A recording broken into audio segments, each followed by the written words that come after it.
का वीडियो हर सुहागिन के लिए बहुत ही महत्वपूर्ण वीडियो है, क्योंकि मांग भरते समय हर सुहागिन के अंदर बहुत से सवाल आते हैं, बहुत सी ऐसी बातें होती हैं जो उसको क्लियर नहीं होती हैं और वो अनजाने में बहुत सी गलतियां भी लोग करते हैं। बड़े बूढ़े हमें बहुत कुछ सिखाते हैं, लेकिन हर चीज सीखने का हमें या तो समय नहीं मिलता या मौका नहीं मिलता, या कभी कभी ऐसा होता है कि हमारे घर में बहुत बड़े बुजुर्ग होते भी नहीं है कि जिनसे हम ये ज्ञान प्राप्त कर सकें। आज की वीडियो में हम यही जानेंगे कि मांग भरते समय हमें कौन सी सावधानियां रखनी चाहिए, हमें कैसे मांग भरना चाहिए, दिशा कौन सी होनी चाहिए, समय कौन सा होना चाहिए, किस समय हमें मांग नहीं भरनी चाहिए, और सबसे महत्वपूर्ण सवाल, क्या आपको अपने पति के हाथ से मांग भरवानी चाहिए? ये बहुत इंपॉर्टेंट सवाल है, क्योंकि अनजाने में हम बहुत सी गलतियां कर जाते हैं। नमस्कार दोस्तों, मैं अंजलि सक्सेना स्वागत करती हूं आपका अपने चैनल पर। आज का विषय है सिंदूर कौन सा अच्छा सर्वश्रेष्ठ माना जाता है। सिंदूर कोई भी हो, मांग जब भर जाती है तो वो बहुत खूबसूरत लगती है। सारा श्रृंगार फेल है उस एक श्रृंगार के आगे। इसलिए हम आज यही जानेंगे कि हम ये श्रृंगार अपना कैसे करें कि हमारे पति की लंबी उम्र हो, हमारे रिश्ते अच्छे बने रहें, हमसे कोई गलती ना हो और हमारा जीवन सुहागिन बीते। सर्वप्रथम ये जानते हैं कि हमें मांग कब भरना चाहिए। जब हम नहा धो के स्नान आदि करके आए तब बाल काटने के बाद ही मांग भरना चाहिए, सबसे पहली चीज। दूसरी चीज, जब भी आप बाल धोएं तो गीले बालों में कभी मांग नहीं भरना चाहिए। बाल को पहले सुखा लीजिए, सुखाने के बाद ही मांग भरना चाहिए। जब आपके पीरियड्स हो रहे हो, मासिक धर्म के दौरान मांग नहीं भरी जाती है। जब आप उसके बाद शुद्ध अवस्था में सिर धो लेते हैं, उसके बाद आप मांग भर सकते हैं, लेकिन गीले बालों में कदापि मांग नहीं भरनी चाहिए। बहुत से लोग जो है वो कौड़ी से मांग भरते हैं, चांदी के सिक्के से मांग भरते हैं, ये सब बहुत अच्छा होता है। आप किसी भी चीज से मांग भर सकते हैं, हाथ से भी भर सकते हैं, पर यदि आप हाथ का प्रयोग कर रहे हैं तो दाहिने यानी कि सीधे हाथ का ही प्रयोग करें। कभी भी उल्टे या बाएं हाथ से मांग नहीं भरना चाहिए। अब जानते हैं कि मांग किस समय नहीं भरना चाहिए। हमेशा उगता सूरज जब हो तब आप मांग भरें, शाम के समय नहीं, अंधेरे में नहीं।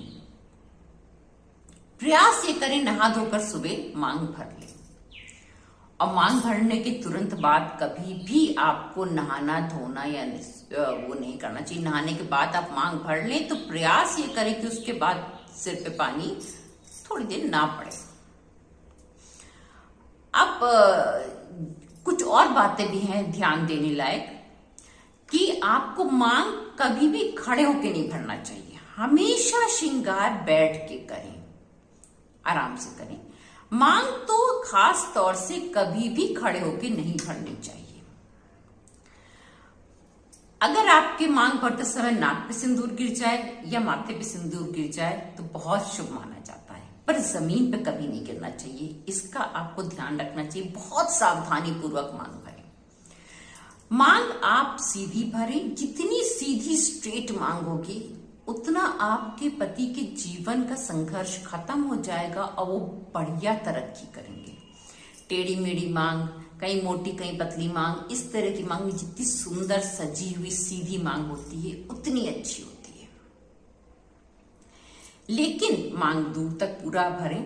लेकिन एक चीज है, जो लेडीज, जो औरतें मांगलिक होती हैं, जिनका मंगल खराब होता है, उनको मांग सिर्फ आगे यहां इतना भरना चाहिए, पूरी लाइन नहीं भरना चाहिए, और बाल को ऊपर करके काटना चाहिए, मांग नहीं निकालनी चाहिए। और लेकिन जो फैशन में ऐसा करते हैं वो गलत करते हैं। मांग भरी हुई अच्छी लगती है और भरना भी चाहिए। एक चीज और, आजकल बहुत फैशन चल गया है पति के हाथ से मांग भरवाने का। फैशन में है, ट्रेंड में है और लोग इसको बहुत अच्छा मानते हैं। ऐसा कहते हैं कि अगर पति रोज आपकी मांग भरे तो आपका प्यार बढ़ेगा, आपके संबंध बहुत अच्छे हो जाएंगे। और सोशल मीडिया में भी इसको बहुत बढ़ावा दिया जा रहा है। परंतु यदि आप शास्त्रों में जाएं और आपके घर में अगर कोई बहुत बुजुर्ग औरत हो तो आप उससे जानने का प्रयास करें, तो आपको बताएगी कि उसने कभी भी पति के हाथ से मांग नहीं भरवाई। सिर्फ एक टाइम मांग भरता है पति, जिस समय आपका विवाह होता है। और उसके बाद अगर आपको ये सौभाग्य प्राप्त हो कि आप सुहागिनी इस दुनिया से विदा हो, तो आखिरी विदाई करते समय पति मांग भरता है। ये जो ट्रेंड, जो फैशन चल गया है कि रोज पति मांग भरे तभी पति मेरा है, ये बहुत गलत है।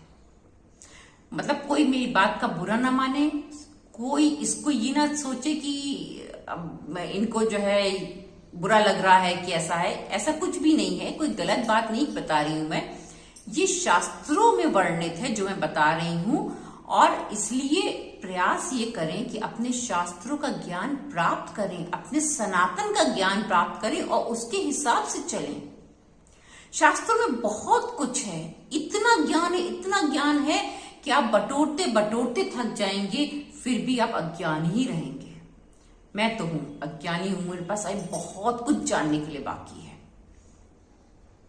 और जो मैं जानती हूं, जो मैं जान पाती हूं, मैं प्रयास करती हूं मैं आपके साथ शेयर करूं, ताकि आपको भी वो ज्ञान प्राप्त हो।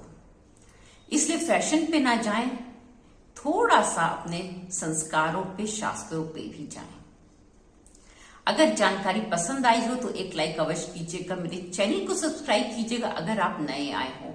और ऐसी अच्छी अच्छी जानकारियां जानने के लिए नोटिफिकेशन बटन को ऑन रखिएगा। मेरी अगली वीडियो भी देखिएगा। नमस्कार दोस्तों।